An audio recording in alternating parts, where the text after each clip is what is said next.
always get very excited when I am invited to talk about habitat, because it is such an area of interest to me.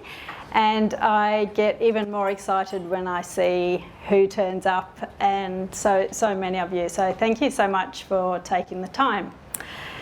I live in a place called Bend of Islands, if anybody knows that area at all, a couple of nods, and it's an environmental living zone, so there's no cats or dogs or fences, and so the native fauna pretty much has right of way, and we have all sorts of things.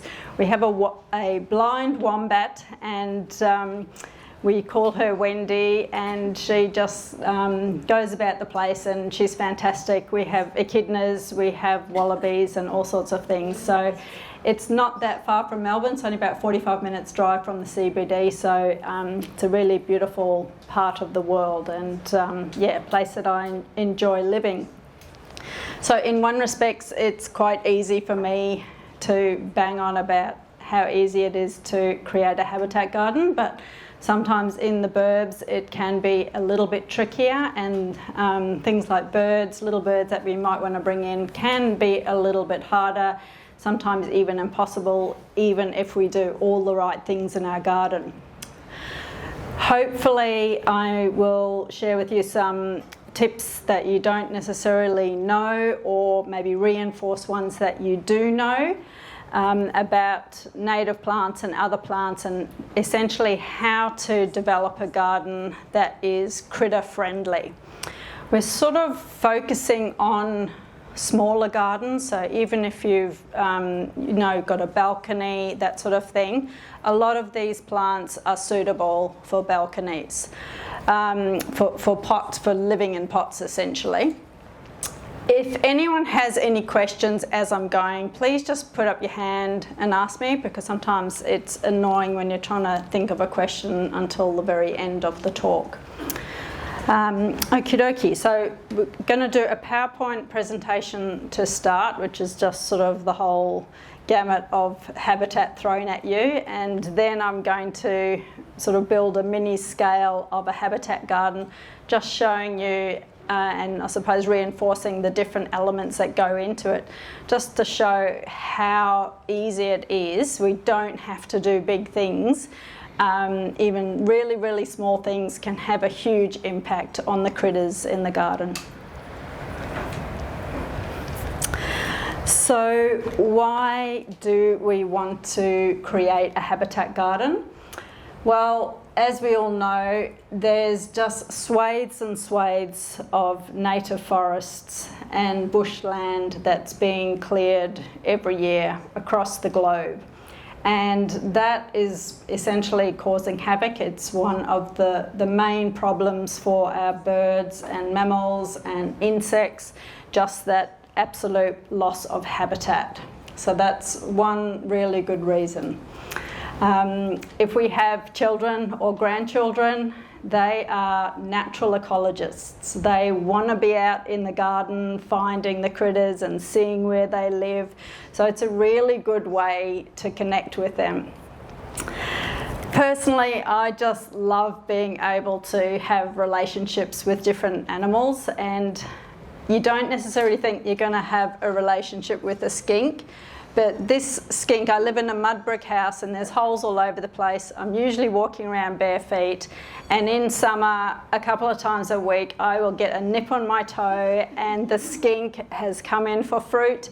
If you sit down on a chair, it'll run up your leg and sit on your leg and eat it. And now, this is just a wild skink from outside, and they've just realised that we will supply them with kiwi fruit and mango and that sort of thing. So to be able to have that sort of relationship is quite incredible.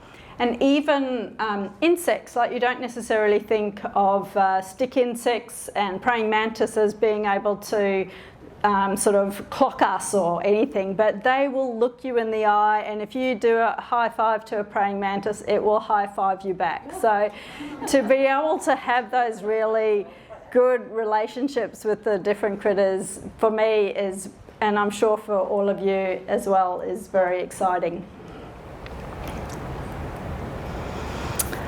So what is habitat? Essentially, we are trying to recreate on a mini scale what these creatures have out in the wild that essentially supports them. And everything really is interconnected. Do people here know the story of the Yellowstone National Park and the grey wolf? A few nods, a few shakes. So essentially it was a story. The grey wolf was hunted until there was none left in Yellowstone Park. And over a few decades, the park fell into disrepair. The river went really quite wild.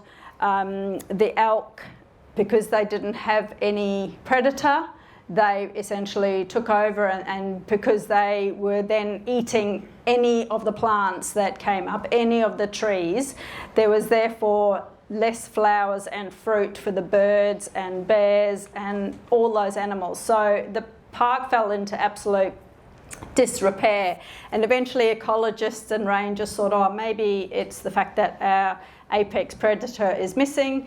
That is the issue. So they began a breeding program and reintroduced the wolf back into the park and banned hunting on the wolf. And then over the next few decades, the park slowly began to repair itself. And because the elk and deer had to move around more, that gave saplings a chance to grow.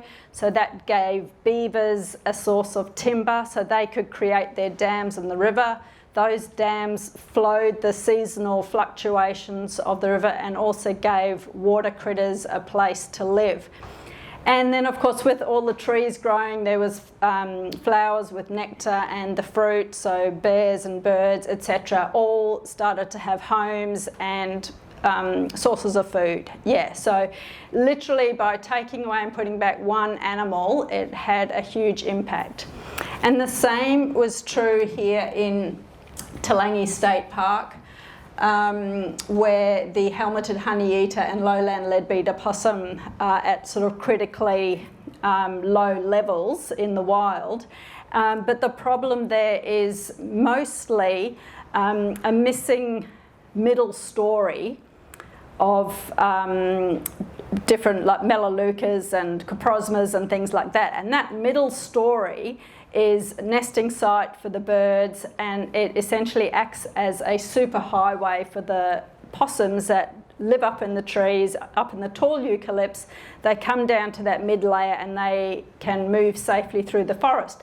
And without that middle layer, which had been completely trashed by deer, they were having to come to the ground and then, of course, being predated upon by foxes and wild cats. So there's a couple of breeding programs at various zoos, and the numbers have been bred up, and there's a huge planting program in Toolangi State Forest, and there's no clearing allowed, and there's a deer culling program, and these two animals again are sort of coming back from the brink of extinction. So I sort of use those two as an example because they're such big areas, and you can still see how you can have an impact, and we can do that same sort of thing in our own gardens. So to me, they're really quite inspiring, and kudos to the people who sort of realised what the problems could be. So in terms of creating a habitat garden, I like to always think in terms of our food webs and chains, because everything is interconnected and it pretty much starts in the soil. So there's a whole lot of life going on in the soil, and if we've got a healthy soil, we've essentially got a healthy garden. Because if you think of all the critters that live in soil, there's things like the decomposers, like the slaters and beetles. There's all sorts of different worms. There's things like fungi and protozoa, and there's just a whole other world under there, and they all predate on each other and keep each other in balance. And with them sort of moving through the soil, they're creating air pockets where water can flow, and they just essentially allow plants to take up nutrients. So the healthier we can make our soil, essentially the healthier the garden is going to be. And really, when I say to people, if you're trying to create a habitat garden, for me it is all about the arthropods, absolutely, hands down, because everything at some point relies on insects and other arthropods. We hear the word biodiversity bandied around a lot, and essentially that is just a diversity of biology. And a high biodiversity is really good. It's like our gut biome. If we've got a high proportion of different bacteria, it's going to be much healthier. And it's the same with animals in the garden. So if you could think, if we as people could only eat apples, wear clothes made of cotton, and live in weatherboard houses, if any one of those things got taken out of the picture, we'd be in trouble. But if we could eat potatoes and apples, wear clothes made of wool and cotton, and live in houses of brick or timber, suddenly our chances of survival and thriving are so much better. And it's the same with critters. The more resources that we can give them, the better it is for them.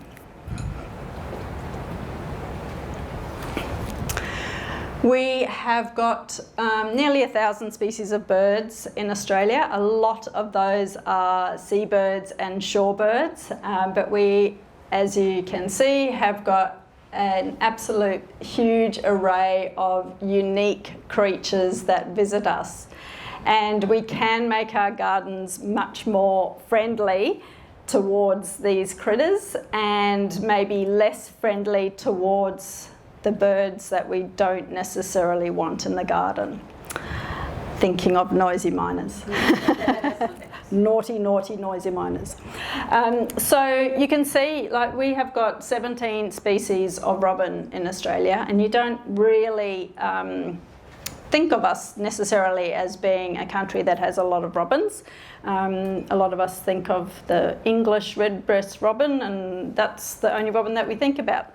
But one of the things that I do when I'm giving a talk is I download what are the local animals that people are likely to maybe see or expect in their gardens, and of course the plant list as well.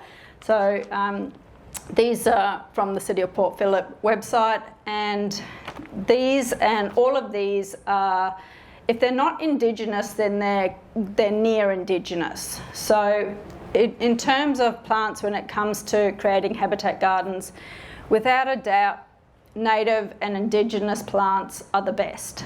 There's been numerous studies done around the world with their own native plants versus exotic plants, and every single time the native plants and indigenous plants are visited much more by a much bigger proportion of local insects and birds. So I certainly am one. I'm a horticulturalist. I love all plants, but I always say try and have a decent proportion of indigenous plants. So get to know them, go to your indigenous nurseries and just go on that journey with them. So I mean, all of those are pretty much indigenous. We've got such an amazing palette of plants, right from ground covers through to trees. So there's plants that thrive in full sun through to those that much prefer full shade, to those that don't mind a bit of each. So it doesn't matter really what sort of garden you have, what the outlook is, you'll find plants to suit. So on this plant list, so this is the bird species list from the St Kilda Botanic Garden, and I was really pleasantly surprised. They had just under 60 species that have been recorded there, and there's quite a few that we could have in our garden, essentially. So yeah, it's not like we're not going to be able to attract them to our garden, and the more resources that we can give them, the more likely they are to hang around. And I did notice there was 2 robins actually that had been recorded at the St Kilda Botanic Garden, so I thought that was pretty cool. So what do birds need? They need water and soil, rocks or branches, dry soil, and different depths and placements of bird baths, or as I like to call them, hydration stations, because everybody likes a drink. In terms of bird baths, I've got probably about 15 around the place now, and there's some on the ground, there's some on stands, there's some hanging, there's some that are, and you'll see in a minute, they're just old dog bowls essentially. So we don't need to be fancy with them, we just need to get water out there and remember to keep them clean and topped up.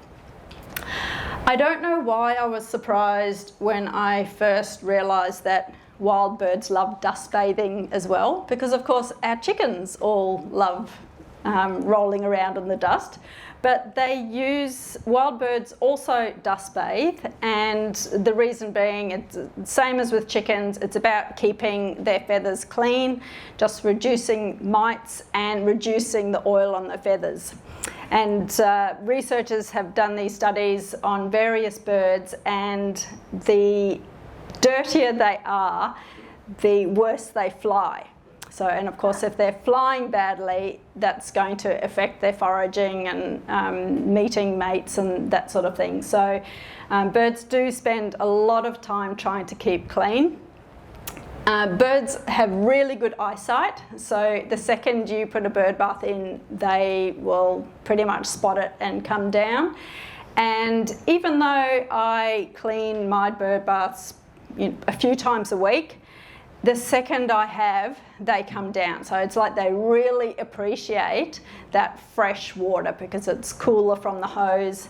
And obviously gets all the algae off. I have a separate brush that I just keep for my bird baths, but if I don't have it to hand, you can just use a handful of soil and just scrub it around, and it's quite easy. They do need different depths. The little birds really don't like going in a deeper bath. So they would prefer something like this, whereas your maggies and parrots and anything that's the bigger ones, they don't care what they go in, and they will all hop around in the taller bird baths. If you have cats, or if your neighbour has cats, probably don't have them on the ground. You might have those hanging ones. Or on a stand. And again, little birds, they much prefer their bird baths to be inside some shrubs or very close to shrubs so that they can sort of hop in and out.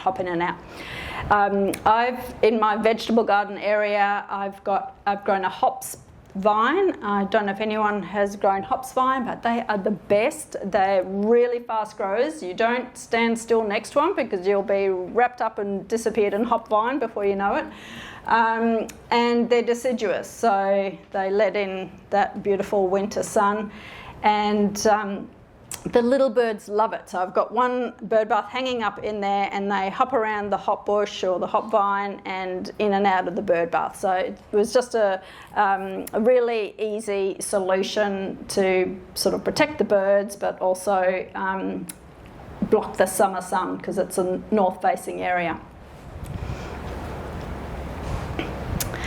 In terms of nesting requirements, of course we've got birds that build grass nests, we've got birds that build stick nests, we've got a couple of species that, we've got our choughs which build mud nests, so the whole family of choughs will come together and build a beautiful domed mud nest, and they will all look after the young. I have to say, do people know choughs? The white-winged choughs? So they're about yay big, and they are always in flocks, and they're so playful. I had been pulling out some weeds on the weekend, and the weeds were sort of a bit dry and just sort of on the ground there, and the choughs came down and they were throwing them up in the air and rolling in them, and they're just hysterical. So very lovely birds to have around. So they build a mud nest. Pardalotes will make a nest in a mud embankment. So they will drill a little hole into a mud embankment, and then at the end of, might be 50 centimetre tunnel, they will create a bigger hole and have their nest in there.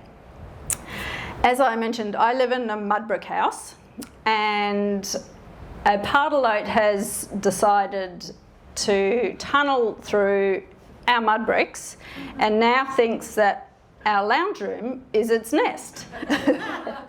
And I don't know if you have heard a pardalote, but they spend most of the summer going beep, beep,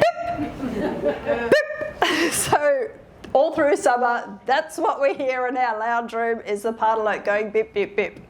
And miraculously, they do manage to find their way back out again. So that's our little pardalotes.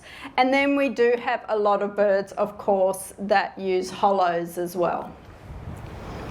So in terms of the types of plants that we might use, we look for really dense shrubs or thorny shrubs. I did used to always say Baccaria spinosa is a fantastic plant, and I still think it's a fantastic plant because it's high in nectar, and then it's got the seeds that a lot of animals use as well, and it is a bit thorny. But I've recently found out that it is the preferred nesting site for the noisy miner. So yeah, I think if you have the noisy miner around, maybe don't plant that one, but there are plenty others. You can see we've got our Banksias here. That is a Grevillea rosemarinifolia, very, very dense. Pandaria pandarana, the wonga vine, again high in nectar if you're looking for nectar for insects. And then grass species as well. A lot of the birds will come along and use either green grass or the dried grass. So it's one thing I say when we are cleaning up, and it's usually sort of around this time of year when we start deadheading and pruning our ornamental grasses, that sort of thing. Always think of what impact that is going to have on our critters, what we have in our garden. There's a lot of bird species, our pigeons, our doves, our finches. If we're lucky to have bandicoots, we don't, but there's a lot of animals that eat seeds. So if you've got things like Banksias with those fruits just starting to form and the seeds, maybe hold off pruning until midwinter, until they're all finished. That can really sort of make a difference. And also, if we're pruning things off, things like grasses particularly, they're the host plants for a lot of species of butterflies and moths. And if we cut them off, that's next year's butterflies, in the green bin or compost. Themata triandra, this one here, that's a known host plant for 13 species of butterflies. So if you've only got room for one grass, go for your kangaroo grass, the Themata. A power player. I have a little bowl of various natural goodies. I have feathers from the chickens, I have a few little sticks and some moss. And it's funny because there's plenty of that, I'm in the bush, there's plenty of that all around me, and yet the birds will still come down and take it from there. I don't know if it's like McDonald's or something, it's just sort of easier to get to. Yeah, exactly, the op shop. So those are the sorts of things that we think about when we think about nesting requirements. So you can see that lots of our animals use hollows, and it's one of the things which I say, if you have a dead tree, it's sort of only dead to us, it's not dead to the critters, because there's still so much life going on in it. There's the decomposers there, and then there's birds and other things that will come and eat the decomposers. They can still use it for the hollows, so very valuable real estate. If we don't have hollow trees or branches, animals take very readily to the fauna boxes. So that's something to consider. And there's all different sorts of sizes of boxes depending on the critter, and you can, Latrobe sanctuary. They sell them, and they're at various places that you can get your hands on them. But yeah, we just have to sometimes watch out. We put up a possum one, and we had some honeybees arrive in and take over. So I'd actually just let them go, and then we put up another possum box. But yeah, that's just sort of things that you need to consider.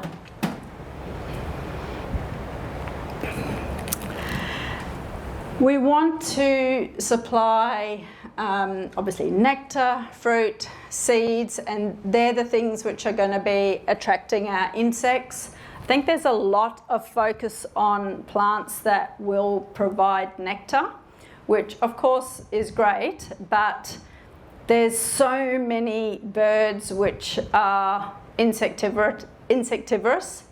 So if we're trying to, and birds that are seed eaters as well. So I sort of feel like we need to swing a little bit away from providing only nectar plants and make sure that we're providing plants that are really going to give us seed as well.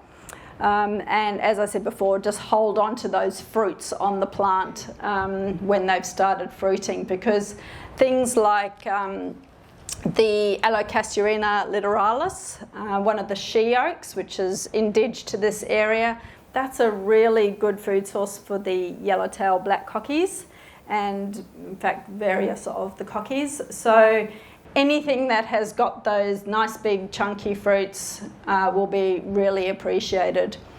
Even things like correas, so that's obviously a little ground cover one, but some of the correas are quite big, and when they're flowering, when they first start flowering, it's the eastern spinebills for us that come in and get the nectar, and then as soon as those fruits start coming, the king parrots come in.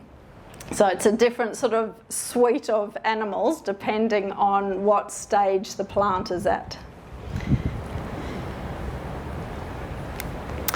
Just a couple of birdie resources. I use that app. I've got the book as well, but I bought the app and it was like $20, so very expensive for an app, but honestly use it a few times a day. And to me, these extra resources sort of just another layer of habitat gardening and just sort of make it more enjoyable, and you end up learning so much from different people. So just, yeah, a few things. I don't know if anyone contributed to the bird count last year. That's always a lot of fun. Butterflies and moths. So we've got 400 odd species of butterflies found all over the country. And can anyone hazard a guess how many species of moths we might have? Like tens of thousands, which kind of blows your mind really. And when I first discovered that fact, I was like, what the hell? Why do we have so many moths and not as many butterflies? Then I realised that so many of our critters are nocturnal. Think of our microbats, got about 70 odd species of microbats, possums, frogs, nocturnal. Moths are a main part of their diet. So we don't often think of the host plants, and by host plants I mean the plants that the butterfly wants to lay its eggs on. Essentially, grasses are really good host plants, and a lot of grasses will be host to quite a few different species of butterflies and moths. Wattles, if you've got indigenous wattle species in your area, which you do of course, they're fantastic host plants for various species. So these are all plants which have a high proportion of their species numbers are host plants. Any of the water sort of reeds and sedges, those sorts of things as well, also very high. And also plants in the citrus family. So not only exotic and our native citrus, of which we've got about 11 species, and they are also within that family. There's plants like Boronia and Philotheca, if people know those plants, like the wax plant. Really, really pretty plants. So this little one here is a dainty swallowtail butterfly, and that is on one of my finger limes. And one year I noticed there was a whole lot of little caterpillars munching their way, and the caterpillars are a similar colour to the butterfly, munching their way through the leaves, so I just let them go, and they formed their chrysalis. And a few months later I was out there and they all started coming out of their chrysalises. And finger limes are really, really prickly, and me not being a very good naturalist, I thought to myself, ooh, should I help them get out of this very prickly shrub? But I thought, no, maybe they know what they're doing, seeing as though they have evolved with the plant. And sure enough, they all worked their way out of the finger lime and sat there for half an hour pumping the special stuff, whatever it is, that goes into their veins to allow them to fly. And then they flew off. And since then, yeah, we have these dainty swallowtails every year. So to me, that's a really nice interaction to have as well. And often if you buy finger limes, they pretty much come with the butterfly. You don't necessarily know it because the eggs are obviously really little and hard to see, but if you are buying from Karanga or wherever, you're going to be bringing home dainty swallowtail. So when it comes to butterflies and moths, it's always nice to, if you're pruning shrubs, just check under the leaves and see if there's any eggs, because it's not necessarily only these guys, but it's also our lacewings, various arthropods which lay their eggs, which can be really useful to have in the garden. For example, like our native wasps, 12,000 or so species of native wasps, and they are supreme predators in the garden. Especially if we've got a veggie garden, we want to have native wasps in the garden, and they will attack all of the things that we don't want to have in the garden, like aphids. What else do I want to say about butterflies? So essentially the main differences between butterflies and moths, butterflies are out in the day, moths are out at night.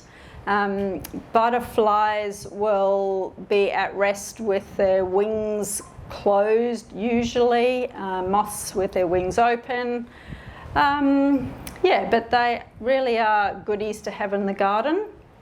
And it's sort of a bit of a myth that they only like those sort of daisy type flowers. They will manage to get to the nectar in pretty much anything. So just as long as you've got a good range of flowering plants, your butterflies will be happy. Even things like grasses, they love going to grasses as well.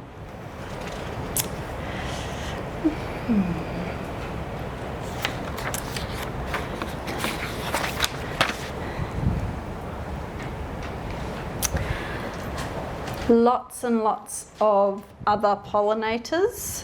We've got our hoverflies, we've got our native bees. We've got about, does anyone know how many native bees we have? One? That's the only one I know. Which one? Very dark brown. Okay. Well, that narrows it down. We've got 2,000 species of native bees. I know, it kind of blows your mind, and they're all in like different groups. Like we've got our blue-banded bees, we've got our teddy bear bees, our reed bees, all different sorts. And then we have a few which are honey-making bees, but they sort of live up in the subtropics. They're not down. Okay, well there you go. And our bees tend to be solitary, so they don't live, apart from the honey-making bees, they live by themselves. So they'll hang out together, and some of them nest in holes in timber, and some of them nest in mud, some of them just sort of go onto plants for the night. I can see here the blue-banded bees, and that's essentially them roosting for the night, so they will roost on grass stalks, that sort of thing. So yeah, they don't really create these hives like our honeybees. They all sting. They can sting, but their stings are really little, and they don't, essentially. I've literally never been stung by a native bee. So, in terms of these insect hotels, did you have a question? Yep. How many bees sting a person in 1 year? How many bees sting a person in 1 year? Goodness, I do not know. Probably thousands, but not the native bees. It's the honey bees and the European wasps sometimes, if you're very unlucky. So I'm not sure how many. Probably quite a lot. So if you've got wasps, are they not good to get rid of? Native wasps? No, the European. European wasps, get rid of them. Yeah, absolutely. Yeah. Back to the moths and butterflies. What about the white cabbage butterfly, the moth, really, isn't it? No, it actually is a butterfly. Yeah, so there is a cabbage white moth. Cabbage moth, and then there's the cabbage white butterfly. So these two moths are good? Yeah. Still pollinators? So they still have a role? Yeah, absolutely. They have an ecological role, and they certainly are pollinators. We have had so many of them this year because we had a really weird spring, and the larvae of the cabbage white butterfly essentially will die if it gets above 30 degrees. And because we had a warm start to the spring, and then it got really cool and sort of a little bit wet, and so they just didn't die off, and they were able to have a few different life cycles compared to a normal season where as soon as it gets over 30 they all die off. So we had quite a few different life cycles of it, which is why there was just crazy amounts. And so probably next spring we'll also have crazy amounts, and then hopefully if we go back to a normal sort of spring weather where it heats up during mid-spring, then they'll all die off. Fingers crossed. So the cabbage white butterfly that was en masse, is that different to a cabbage one that will lay eggs on the cabbages and brassicas? No, that's the cabbage white butterfly. That is definitely. Yeah. And is there a cabbage moth as well? There is, yeah, which we don't see very often because it's a moth and it's out at night and it's very sort of drab. Yep. But yeah, no, it's the cabbage white butterfly that annoys us with our brassicas. How do you find the European wasp? Like, where is it? Yeah, I have them. Yeah. But I can't find the source. Do you live in the burbs? Yeah. It might not live anywhere near you. I mean, it's easy for me to say because I'm out sort of in the bush. If we have them, and we haven't actually had them this year, bizarrely, I can usually locate it quite easily. So yeah, it can be hard to locate. Sorry, Sean.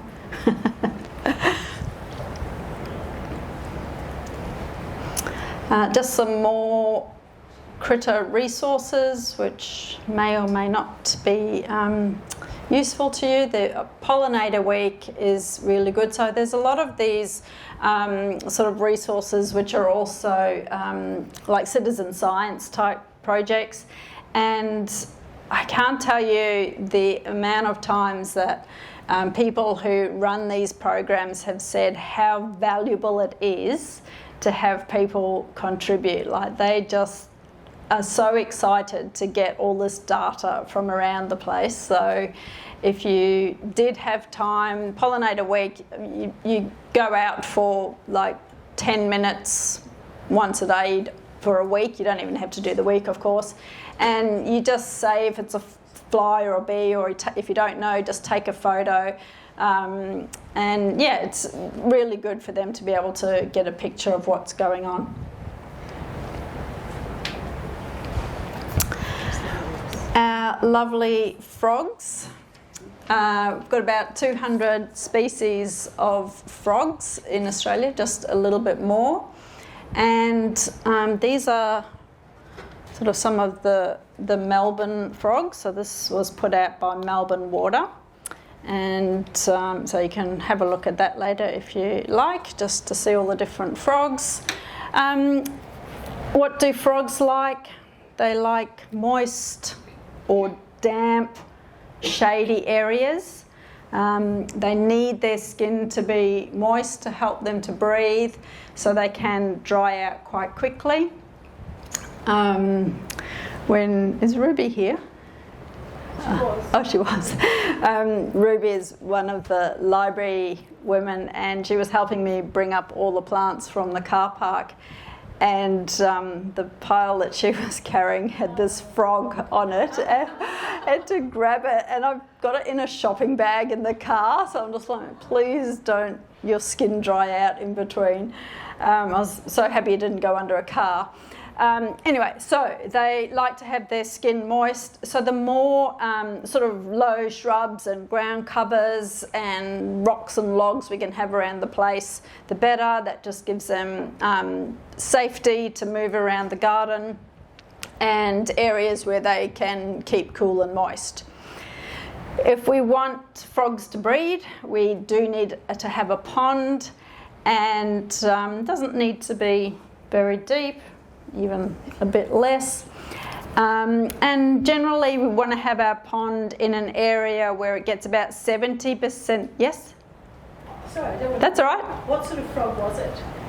I haven't actually looked at it closely yet. It's probably an eastern brown, not an eastern brown, a eastern brown froglet, I think they are, yeah.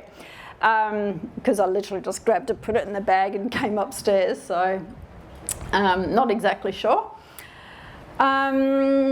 Yes, so our ponds we want to have in about 70% shade, 30% sun. So the reason for that is we want enough sun so that some algae forms, which is the food source for the tadpoles, but we don't want too much algae that it's going to block the entire pond and become a problem.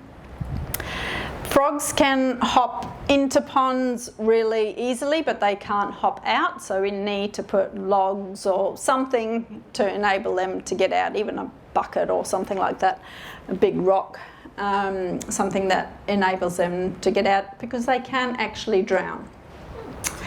The difference, that is actually a green tree frog, even though it looks like Jabba the Hutt. They don't usually look that round, I suppose. So the difference between a tree frog and a ground frog, a tree frog is designed to be up like that, so they tend to be much more streamlined, and they also have sticky pads on their feet, which enables them to climb up things really easily. And ground frogs, as you can see, are usually much rounder. Frogs don't actually spend huge amounts of time in water. They are usually in the plants and leaf litter, etc. around water, and then they will go in to lay their eggs or have a bit of a swim. What do they eat? Frogs only eat living things, and they will eat anything that's alive that can fit in its mouth.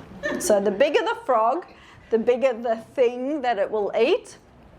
I have come across a frog in the garden that had half eaten an earthworm, and the frog was like this big and the earthworm was like this big protruding out of it. It was absolutely crazy.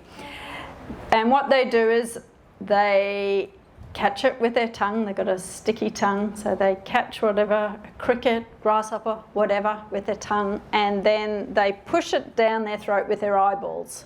So if you can, imagine that. It's a bit crazy. So that's our lovely little frogs.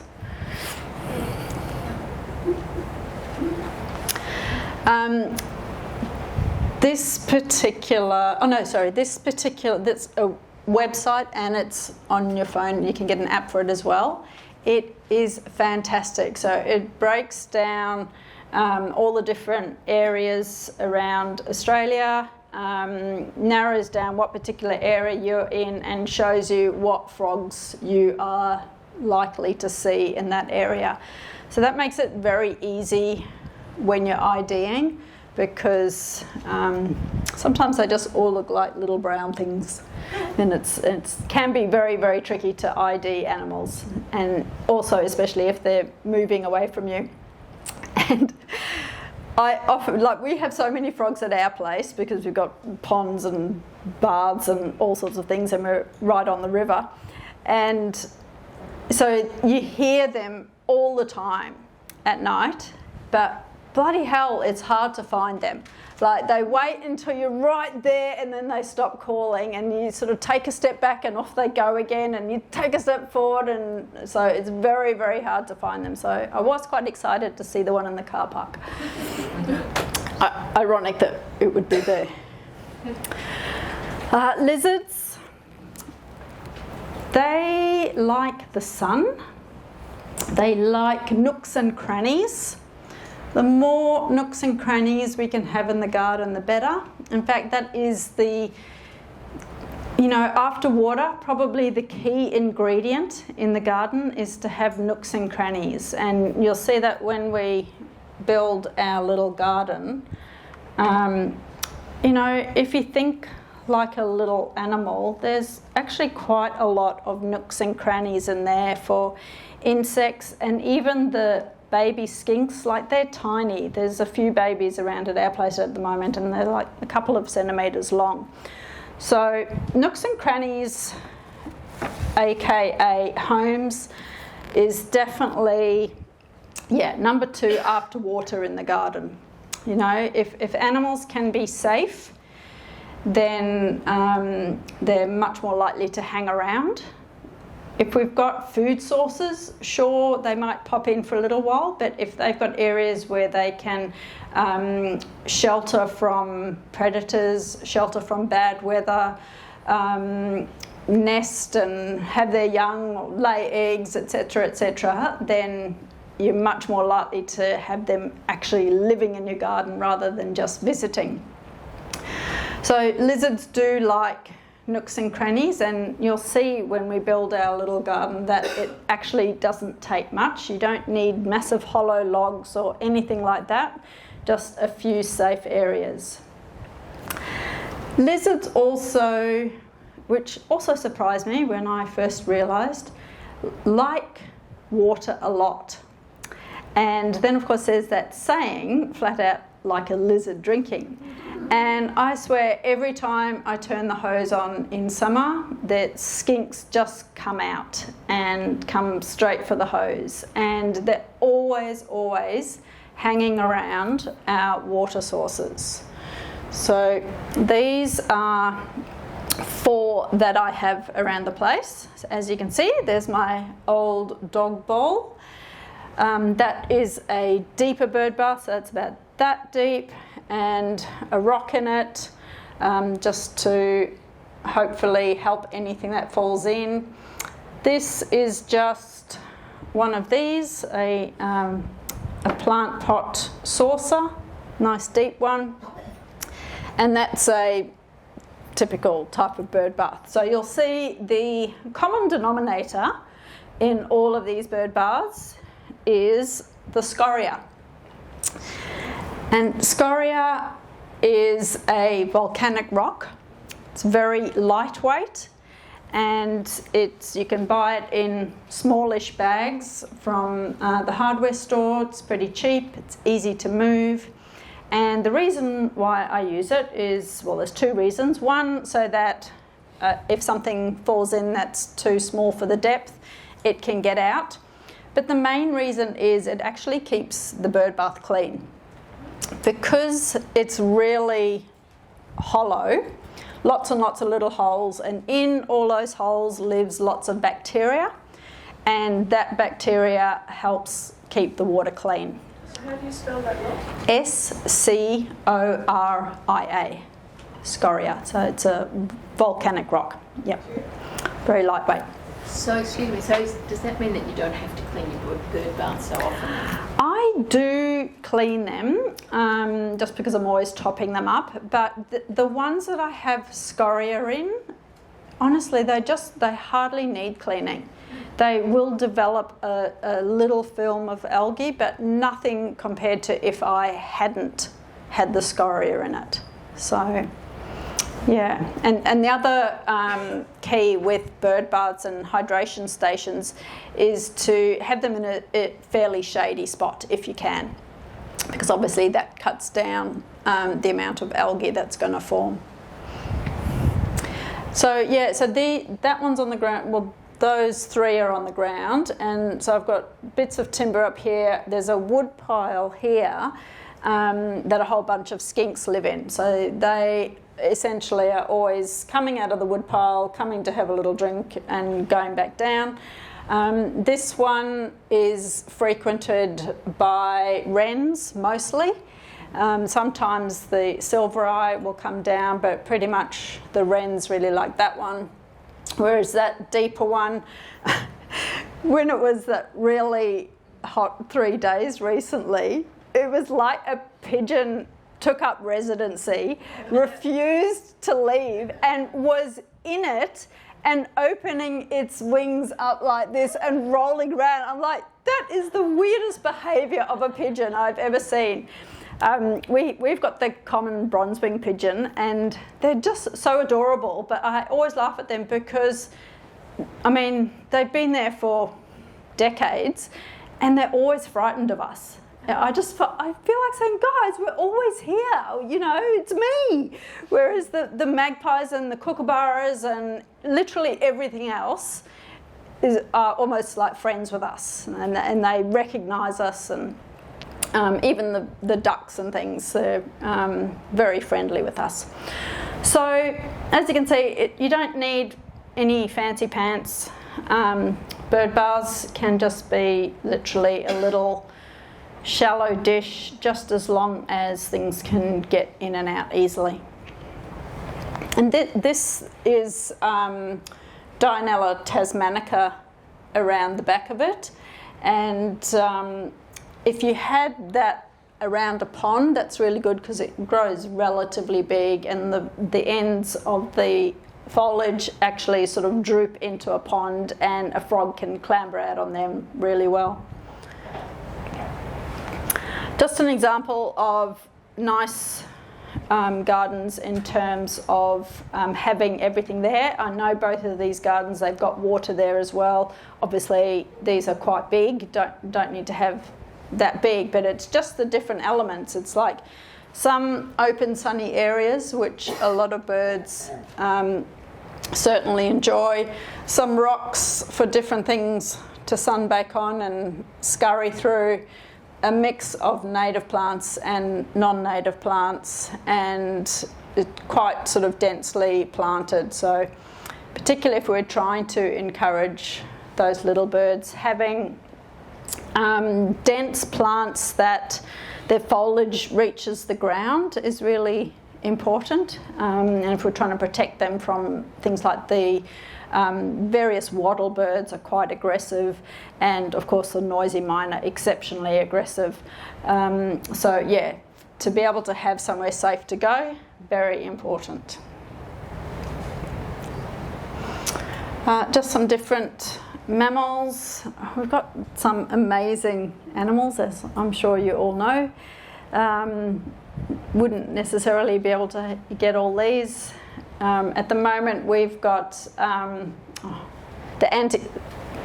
it's an antechinus. It's not the dusky antechinus, but it's very little, like a little mouse, and comes in the house every night. And it's like a very mini kangaroo, and it just kind of hops around the kitchen benches, and it's very cute and a little bit annoying. So pretty much all nocturnal, which is why we don't necessarily see them very much. So these dusky Antechinus? Yep. So if you had food out on the bench, that would clean it up? Oh yeah. Yeah. I always joke when I'm taking the plates to the kitchen, I'm like, dinner time! And the antechinus pops out from behind the taps, because there's a hole in the kitchen at the moment. And it comes out for licking the plate. You don't have to wash them, it's good. Yeah, exactly, yeah. Just a little bit of inspiration. So here we've got the Pandaria pandarana. I've got that in a hanging basket, so sometimes it can get a bit vigorous, but keeping it in a hanging basket, it's really contained it, but it still flowers really well.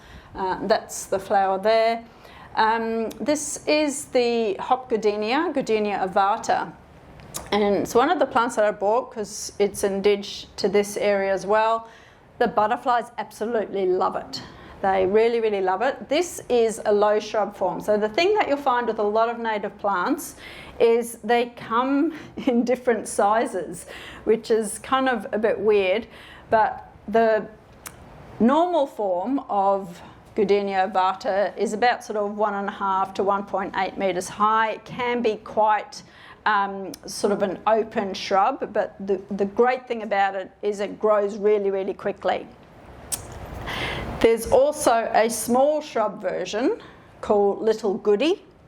So if you like the idea of the really green leaves and the yellow flowers, but you don't necessarily have room for a bigger shrub, you can have the smaller one, Little Goody, and it'll serve exactly the same purpose. And then there is also a ground cover form, so a prostrate form, and again serves pretty much the same purpose in terms of nectar. Obviously it's a different shape, so it's going to contribute to a different vertical layer in the garden, so it's going to be on the ground, which has its own advantages in terms of lizards and frogs, etc., getting around the garden. Bit more inspiration, and these are all native plants. This particular one here, and that's the flower there, this is the kangaroo apple, if people know kangaroo apple.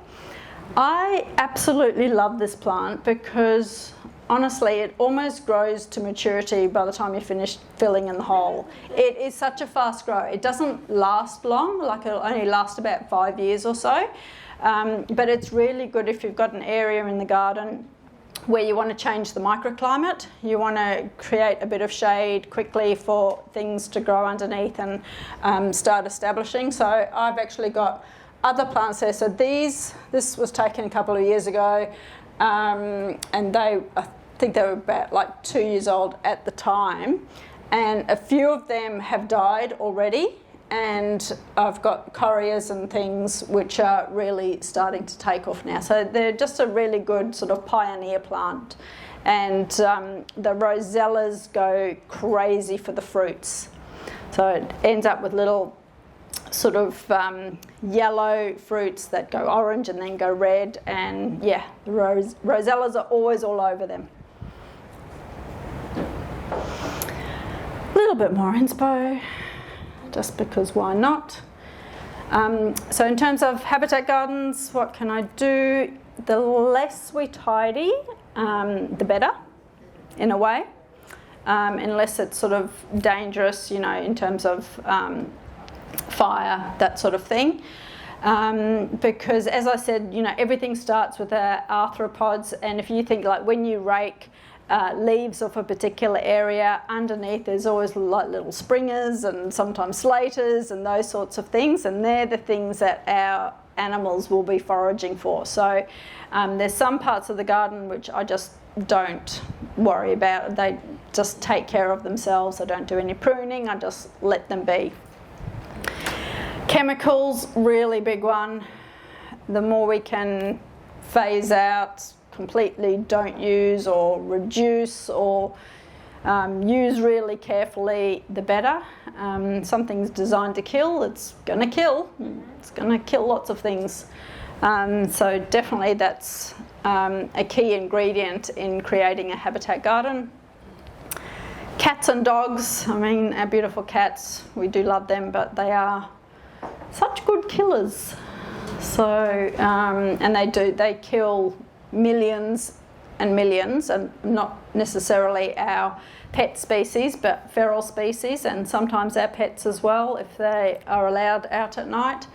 Yeah, they're having a huge impact on native wildlife. So the more we can keep our own contained, the better. And as to what we're going to do about the millions of feral species, I don't think anyone knows yet.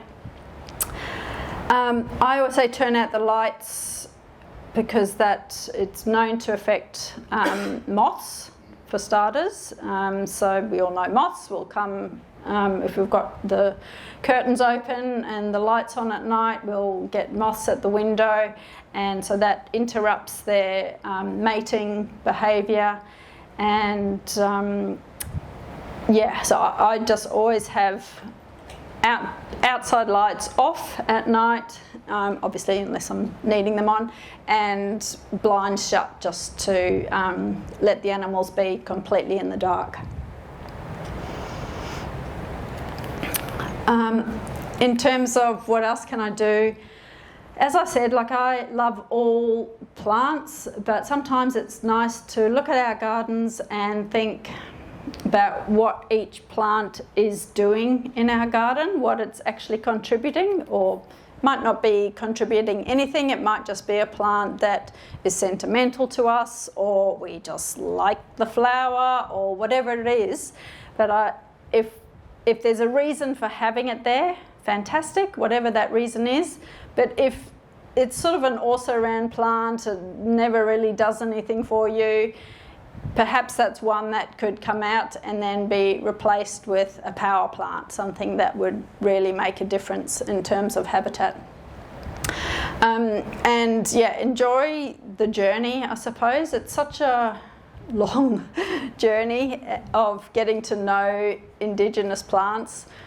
Try and learn them by the botanical names, because that way you'll never get a plant wrong if you need to go and find it and buy it. And yeah, each area has so many amazing indigenous plants. It's really fun going to indigenous nurseries. The volunteers at work, they have got mind-blowing amounts of knowledge, and not only about what the plants are, what they can do, but how to grow them, those sorts of things. So yeah, get to know your indigenous nurseries. That's boring further resources. Now we will build a little garden. Can I just ask a question? Yes. I don't do the tidying up as much as I can. Yep. But I'm like everybody else now when I'm drowning in plane tree leaves. So my question is, can that layer become too thick? And the second part of my question is, I've been told that plane tree leaves don't break down as much, and that maybe they're not very appetising to many of our insects. Yeah, and that's exactly right. And that's why they're sort of a no-no for the compost as well. And yeah, they just take a long time to break down. So, and can a layer become too thick? Yeah, it can, because sometimes, depending on what the leaves are, sometimes they can create like a bit of a hydrophobic layer. But you know, about that thick. Yeah. But yeah, plane tree leaves are very annoying. Edible to our sort of our insects, is that? I don't know. Yeah, maybe not. I'm not sure on that one. Sorry. Yeah. Oh, so I just had a question back on the hydration station. Yes. How do you stop mosquitoes breeding in the water containers? I never have mosquitoes breeding in them. The more we develop our habitat gardens, we're going to have things like dragonflies, and they predate on mosquito larvae, frogs, mosquito larvae. A lot of things eat mosquito larvae, as annoying as mozzies are. But bird baths like that, they just I've never seen them in there, and I guess because the birds are always in them and I'm always cleaning them, maybe no. But do you know what? Even the ones that I've got round the side of the house in the shade, and because there's scoria in there, I never have a problem with mozzies. Yeah, so hopefully that answers that. It's more stagnant water, isn't it? Or that- Yeah, and with bird baths, because you're sort of topping them up often, and They don't have a chance to. they just don't, yeah. Yep, so I'm going to show you essentially how to build a mini habitat garden. So, of course, I've got far too many plants for this particular size, but I'll sort of talk you through how many we need and that sort of thing. So, and some are sort of ones for shady areas and some are for sunny areas. So, but I guess it's just the sort of the concept of how easy it is. So, And feel free to Oh, stand up Spidey. and look around if you can't see very well. Yeah. We'll move the yes, so, okay, yep. Right, so when, there is a spider on there. As I was saying, one of the most important things in terms of building a habitat garden is nooks and crannies. So these, oh yeah, thanks, thanks Emina. These lovely logs, a lot of us might have them in the garden. Got to know what to do, Emina. Oh, sorry. Yeah, no, that's good. Yeah. So sometimes you see these sorts of things on the side of road, like gold. Grab them. One of the reasons why logs like these are useful and important for habitat is they will feed the fungi in the soil. And if the fungi in the soil are happy, that's going to help that ecology for that and sort of start the food webs and chains in the soil. Oh, beetle, all sorts of things going on. Now, what were these ones off? So these are all ones that are native to us, so probably Kunzia. Yeah. So I tend to try and just use logs that I find sort of at our place, just because I'm very aware I don't want to bring in new fungi into the area just because it is an environmental zone.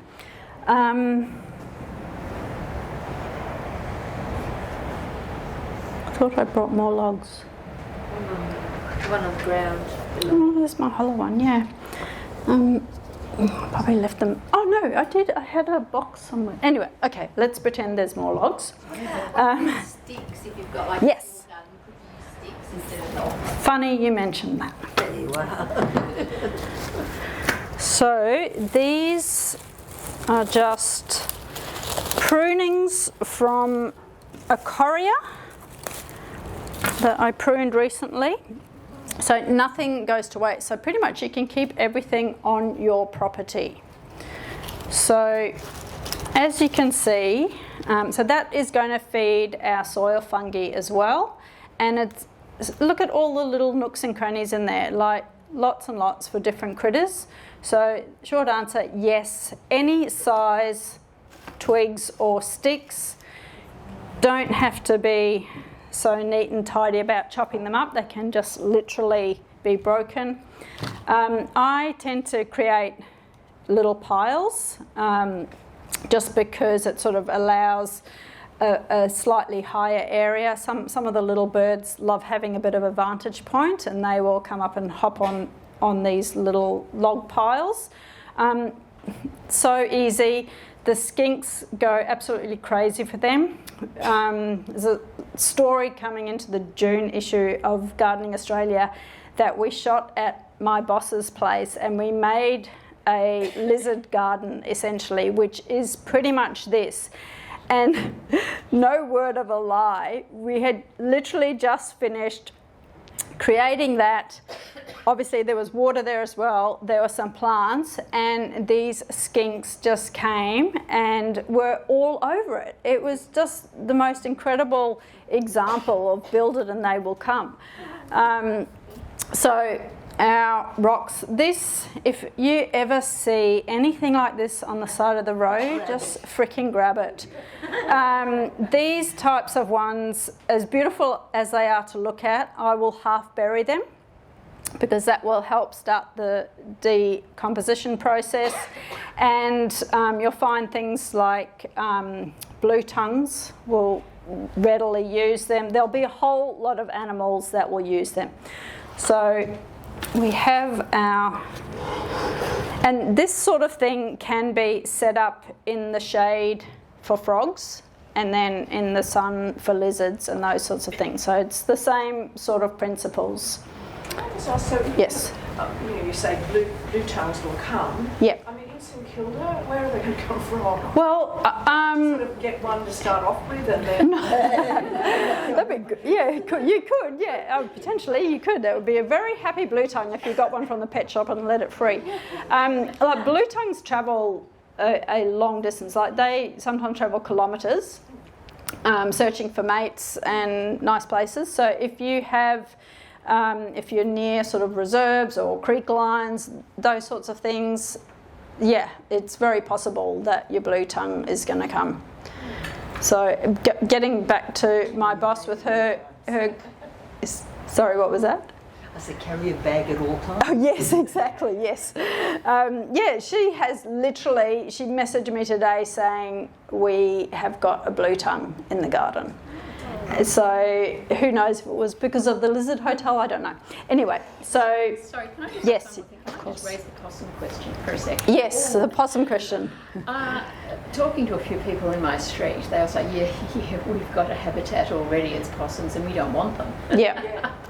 So can we discourage some critters and while we're encouraging others? Yeah, it is hard when you are developing a habitat garden. Of course, the critters want to come, and even as I'm talking about doing this and doing this, I know in my garden we have snakes, and because of course we are in the bush, and especially like lowland copperheads, those sorts of things. And so there is a chance that you're going to get snakes when you're creating a habitat garden, if there are snakes in the area. So that's why you always sort of keep areas very close to the house, especially if you've got kids or pets. Keep areas free of debris, keep the lawn mown, that sort of thing, so that you can spot them easily. So there is that chance. In terms of possums, a bit harder. What I always sort of recommend is just try and isolate those plants that you really treasure. Possums get a taste for something and then decide that they really like it. So, if there was a possum in your garden that decided it really liked, I don't know, magnolia flowers, and it went somewhere else, or another possum came in from another garden that had only been eating citrus or something since it was young, it would come to your garden and not be interested in the magnolia. So my sort of point to that is they do develop a taste for things. In terms of, you can't really discourage them as much, but you can certainly prevent them from climbing onto things. Some people use things like Vicks, like really strong smelling substances, to keep them off a plant until it gets to a point where it's not going to be as damaged by the possums. But it really is a case of living with them. Do you have possums where you are? Yeah, we have possums. But because I'm in the bush and there are so many gum trees, which is their natural diet, we just, they come down, we give ours half an apple a night, and they come down and again, it's hand it to them and they take it from you, so they're very friendly. But sometimes I think if we feed them, like not overdoing it, but my theory is they're less likely to eat the things that we love. But honestly, possums are not my problem. We have got so many possums and they don't eat anything. We've got a couple of rabbits from time to time, we've got wallabies, we've got the wombat, roos every now and again. So there's always something that's eating them, but never the possums. So Yeah, I don't. And what critter would be eating the top of branches of an established tree? Like every branch, just the top of the branch. Possums. Yeah. You're saying they've got particular taste. The possums I've had around, that is anything. Oh, do they? Yeah. Basically. Okay, so it's buffet at your place then. I mean, we all know they can be extremely destructive. Yeah.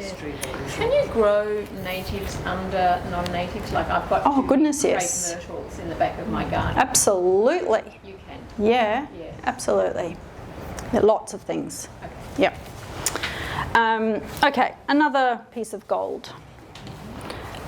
This is one which will, again, be used by little birds. You might get skinks scurrying across it. Looks nice in the garden. So look at logs from a different point of view and think like a critter. Okay, I'm just going to put the mic down for a sec. No, it's all right. No, just quickly. Not heaps. Nearly 7:30. Oh, okay. Yep. Beautiful, thank you. Yep, perfect. Thanks, Emma. Yep, so this is the same sort of concept as with the logs, and this is very lizard friendly.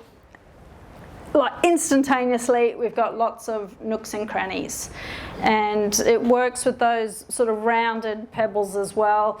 I mean, I dug these up in the garden where I live. It's rocky clay. I don't dig in the garden with a garden fork, I dig with a crowbar, but the advantage is I get lots of lovely rocks, and to me they really are beautiful. So that's essentially going to be very happy frogs, lizards, arthropods. Oh, sorry, ants. They're carrying their eggs. Okay, next is our bird bath, hydration station. Yes, thank you. And our scoria. Thanks, Emma. And you don't need a lot. And as you can see, I mean, that is not taking up a lot of space. So even if you had some like these, even a smaller diameter, even those small twigs, put them under your shrubs where you're not necessarily even going to see them, but just start creating lots and lots of nooks and crannies. Our little insect hotel, and this is one that I use for demonstrations, so I usually don't think twice about bringing it, but I picked it up today to bring, and I noticed a reed bee has been, a resin bee has been visiting, and a mud wasp has been visiting. So you can see there that they've been very, very busy, and what they do is they will come in, lay an egg, the resin bee will seal it up with a bit of resin, lay another egg. So within that particular one, there might be maybe 4 eggs, and when the larvae hatch, they'll essentially just eat their way out. So, I mean, these are really cheap, but they are well used by different critters. And in answer to the inevitable question, yes, you will sometimes get spiders in there. But they're fantastic. Okay, you can stay there for now. All right, on to the plants. So, ground covers. Okay, so all of these plants are indig to you guys. So we've got Canidia prostrata, the running postman. I didn't bring any. I forgot to bring the Myoporin, the creeping boobiala. If people know that one. That is a power plant. It looks amazing. It's always looking green. Comes with pink flowers or white flowers.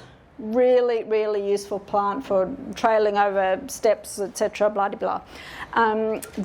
That is the hop goodenia that I was telling you about. So that's the ground cover form of that hop goodenia. This is the warrigal greens. So there's 2 species of warrigal greens that are indigenous to this area. There's the Tetragonia implexicoma, I think it is, the bower spinach, and then the Tetragonia tetragonoides. And the bower spinach is more sort of prevalent and active in the cooler months, and warrigal greens is more active in the summer months. So you can have spinach, essentially, all through the year. Enida nutans. Where are you, Enida? Oh, actually, I'll go with these ones first. So these ones here, these are our essentially our native pelargoniums. So these are all really beautiful little ground covers. Thank you. Yes. Our Enida nutans. The pig face, the Carpobrodus rossii, which is that one in the top corner. Really just loves really dry, warm conditions.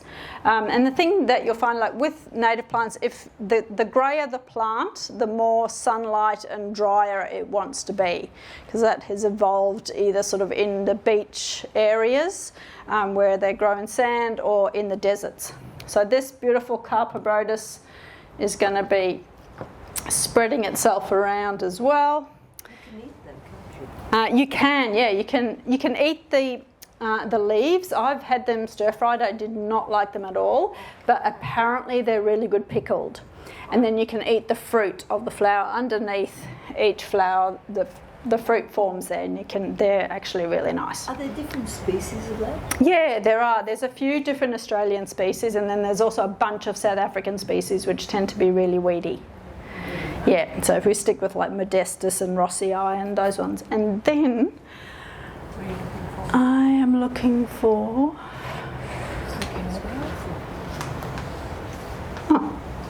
Oh, there, sorry. Yes. This is like a small leaf version of the pig face. So it's essentially also pig face, but it's called Dysphema. Yeah, so, and that is that one there. Different colour, so they come in pink, white and sort of magenta-y. And they form really dense mats on the ground, fantastic for preventing weeds, that sort of thing. So you can go over there. This is our Dichondra repens, if people know Dichondra, kidney weed. Really good for sunny or shady spots. Stays really low to the ground, looks really good creeping through pavers. Really good little creeping plant. And this is our running postman, the Canedia. And I have this in hanging baskets and it looks amazing. So we can use our native plants in lots of different ways. So these ones are just all going to run. Obviously for this size area you'd only need maybe 2 or 3 plants. So yeah, you can sort of choose the look that you want and what you're trying to achieve and whether you've got sun or shade as to what you're going to have. I mean, this particular one of the native pelargoniums, which is also this one, as you can see, like this is the same plant but different leaves, so it's been grown in different conditions, and they're really, really pretty. And they sort of just do their thing for most of the year, and then they start flowering, and you're like, oh yeah, there you are. Okay. And you can chop them right down and they just keep coming back. Absolutely, and that's the same with the hop goodenia, that one that gets a big scraggly, you can just hack it down and it pops back up. All right, herbs and grassy things. Ooh, this is one of my favourites at the moment. This is Lina marginal, native flax. That's it, that one there, and it actually forms quite upright clumps. So the clump itself might be about 25 centimetres wide, and it gets to about yay high, and it's just coming into flower now. So it's just budding up and flowering and looking amazing. And these types of plants look really good when you plant them, say, in groups of 3 or 5, because sort of by themselves the sort of impact is lost, but when you got them all bunched together, they really look terrific. I'll put you over there. This is one of the native mints, so really good for a shadier spot, and you can come up and sort of crush it and smell it and use it just like normal mint. But yeah, it is. We've got a few species of native mint, and yeah, great for a moist little spot in the garden. And that'll sort of scramble around it. It can take over like normal mint, but because it's native, I forgive it and I let it do that. Our grasses. So as I mentioned, our grasses are very important when it comes to butterflies and moths, but of course also when they become larger like this, they really provide a lot of protection. They shade the ground, they prevent weeds coming through. That one is Themata, which looks like that, so they don't really look as nice. That's why I sort of have done this, because sometimes when you look at that it's a bit hard to get inspired, but this is such an amazing plant. So the Themata is going to come over here, and over time your rocks and logs are sort of going to disappear a little bit, and that's what you want them to do, because you want to have them sort of under grasses and those sorts of things, just for that extra protection. We have got a bunch of what we call tussock grasses. So this one is Poa morrisii, and this is one of the smaller poas, and I can confirm that wallabies and wombats love it, very annoyingly. Poa labilidiri, which no one can say, so we all just say Poa lab. Another power player in terms of being a host plant. That's going to come over there at the back. Fantastic ground cover. The yellow buttons, Chrysocephalum apiculatum, flowers almost the whole year. Sometimes gets a bit scruffy. One of those ones, just hack it back and it comes back again. Fantastic in pots. In fact, any of these here are really good in pots. And that just sort of scrambles around the place. I have got some next to my Lina marginal because I love the yellow and blue together. It looks really lovely. We have got a bunch. We don't necessarily think of Australia as having bulby type plants. Thanks, Jimena. We've got some chocolate lilies, which unfortunately just smell like chocolate. They don't taste like chocolate, which is a bit disappointing. But yeah, so this is that beautiful strappy foliage, and that will sort of really come on and be a decent clump. And So are any of these flowers edible? I would say the Lina marginal. I don't know about the chocolate lily. Yeah, I mean there are 6,000 plants which are edible, native plants which are edible. Not 100% on the lilies though, so I wouldn't want to advise.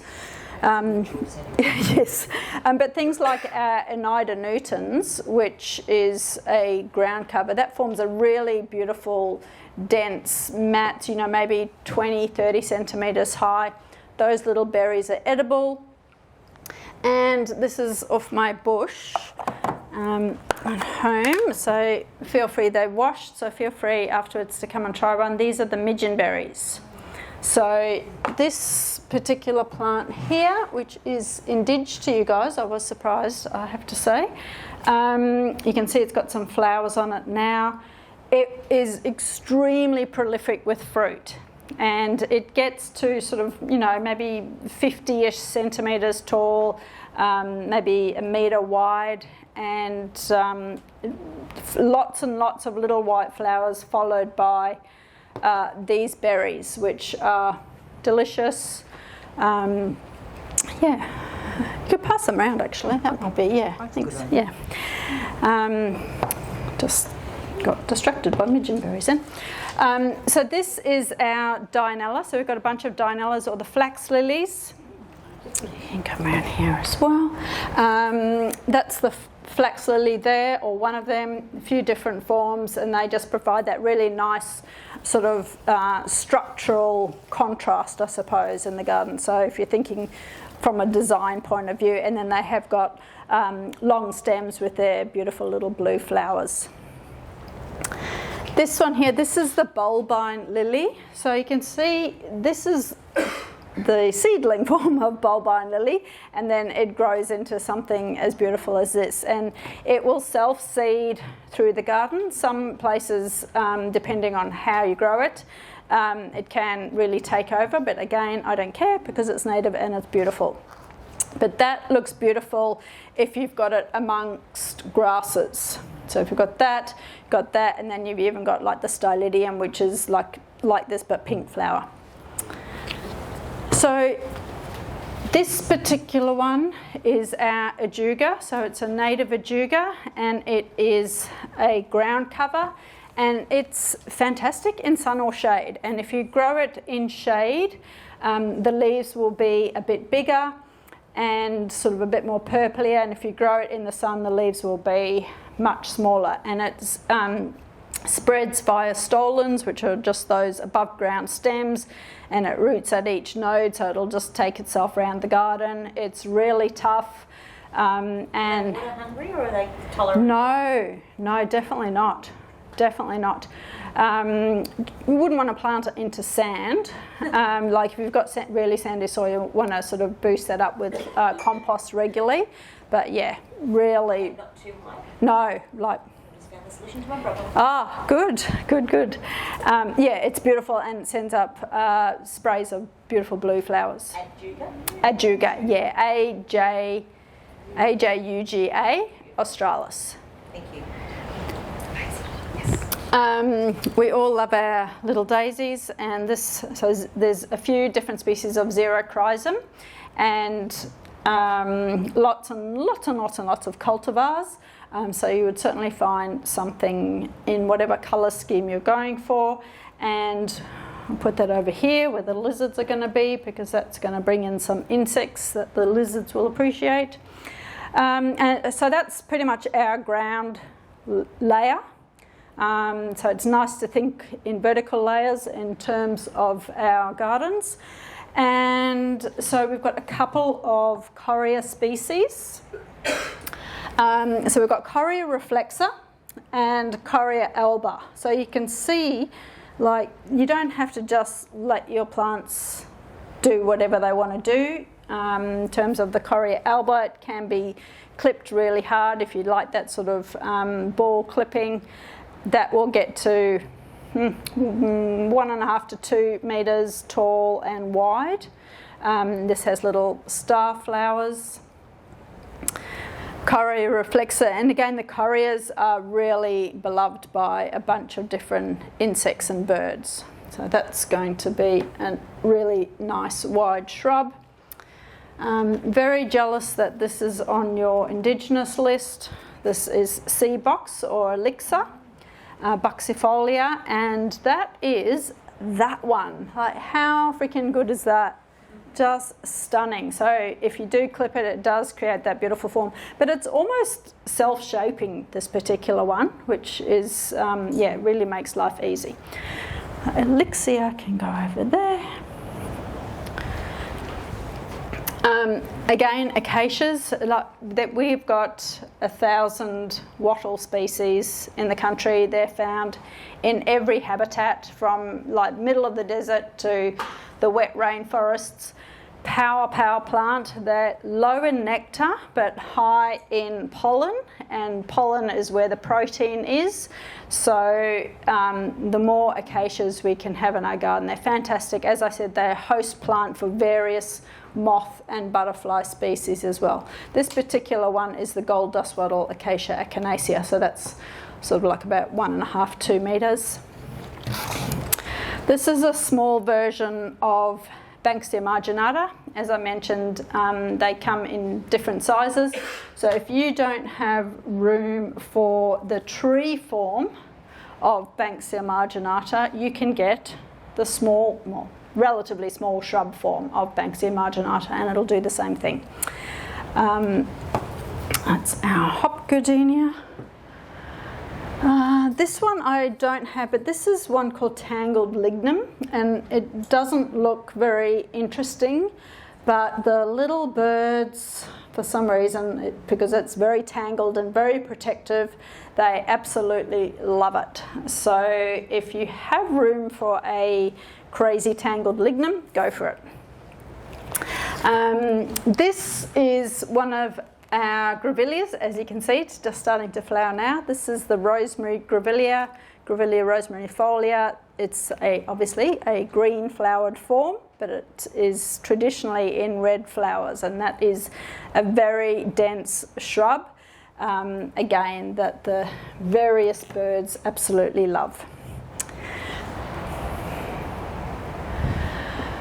Okay, the 3 trees that I've chosen, so that's our Banksia marginata, which is a power player in a habitat garden.